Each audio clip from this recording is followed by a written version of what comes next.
नमस्कार दोस्तों। गरीब आदमी अपनी आदतों की वजह से गरीब है। गरीब आदमी में कुछ ऐसे लक्षण होते हैं जो दिखाते हैं कि वो ज़िंदगी भर गरीब ही बना रहेगा। देखो, पहला लक्षण ये है कि गरीब आदमी के पास अगर पैसा आया तो वो सबसे पहले वो चीज़ें खरीदता है जो उसके शौक़ के लिए होती हैं।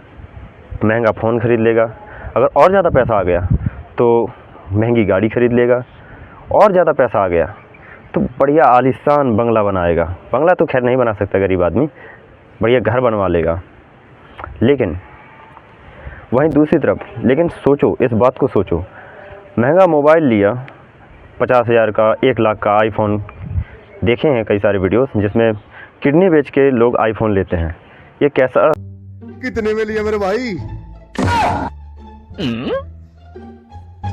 बस किडनी में आ गया।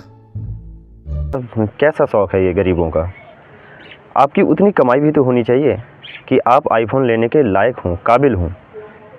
आपने बहुत बड़ी गाड़ी ले ली, लेकिन क्या आप उसके लायक थे? मान लीजिए आपके पास 20-30 हज़ार महीना आ रहा है और आपने 4 पहिया वाहन उठा लिया, मार्शल उठा ली, कार उठा ली, ठीक है। लेकिन अगर आपकी नौकरी नहीं रही तो उसके खर्चे कैसे उठेंगे? जहाँ 100-200 रुपये में आप पहुंच सकते हो, वहीं 4 पहिया वाहन ले जाने में आपको कम से कम 1000-2000 रुपये तो लगेंगे ही। और महंगा फ़ोन लेकर आप करोगे क्या? दिखावे के लिए कि मेरे पास आईफ़ोन है, ये है, वो है। लेकिन ऐसा नहीं है। महंगे फ़ोन, महंगी कार, महंगा शौक़, ये गरीबों के लिए बिल्कुल ठीक नहीं है। अगर ऐसी ही आदतें रहें तो गरीब हमेशा गरीब ही रहेगा। इसके बजाय उन्हें वो चीज़ें खरीदनी चाहिए जो उनको पैसा ला कर दे। मान लीजिए उनके पास बचत में है पैसा, तो वो क्या कर सकता है? कोई काम धंधा कर सकता है, उसमें पैसा लगा सकता है। कोई ऐसी चीज़ें ले सकता है जो उसको पैसे कमा कर दें। जैसे एग्जांपल के लिए, अगर उसके पास पैसा है तो वो गाय भैंस खरीद सकता है, उससे पैसा आने लगेगा क्योंकि वो तो कमा कर देंगी, और जब वो दूध देना बंद कर देंगी तब भी उसकी कीमत है।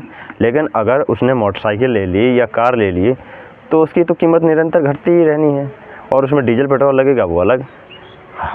मैं ये नहीं कह रहा कि आपको ये सब नहीं खरीदना चाहिए, ज़रूरी है। स्टेटस आपका इसी से बनता है, लेकिन आप अपनी कमाई तो देखिए पहले। अगर कमाई है तो ही खरीदिए, नहीं तो नहीं। इसके बजाय अमीर आदमी क्या करता है, उसके पास पैसा आता है तो वो चीज़ें खरीदता है जो उसके लिए पैसा ला कर देती हैं। जैसे अगर उसके पास पैसा आया तो वो प्रॉपर्टी ख़रीद लेगा, कहीं प्लाट ख़रीद लेगा, कहीं ज़मीन ख़रीद लेगा, तो ज़मीन की कीमत तो बढ़ती रहेगी, प्लाट की कीमत बढ़ती रहेगी। अगर उसके पास और ज़्यादा पैसा आ गया तो वो क्या करेगा, शहर में अपना एक मकान बनवा देगा, तो वहाँ पे किराएदार रहेंगे, उससे पैसा आएगा। अगर मान लीजिए उसने 10 कमरे ही बनवा दिए तो 2000 रुपये का एक कमरा लगता है, 10 कमरे बराबर 20,000। अगर वो कुछ ना भी करे, सारे जीवन कुछ ना करे, तो भी इतना पैसा उसको आता रहेगा कि वो अच्छे से खा पी सकता है। रूखी सूखी तो उसको नहीं खानी पड़ेगी, उसका खाना बेहतर होगा। और अगर उसे कहीं जाना है तो उसे पैसे के बारे में सोचना नहीं पड़ेगा।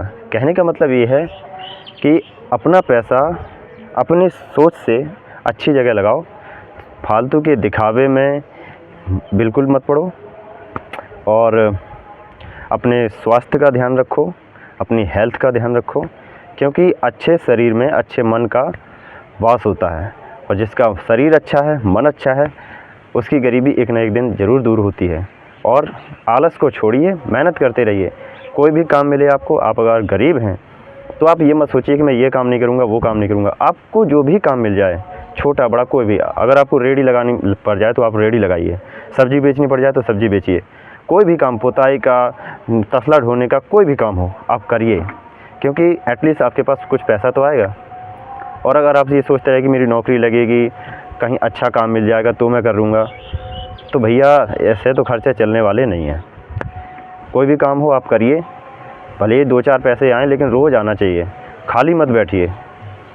इसी के साथ अगर वीडियो में आपको कुछ सीखने को मिला है तो वीडियो को लाइक कर दीजिए। धन्यवाद।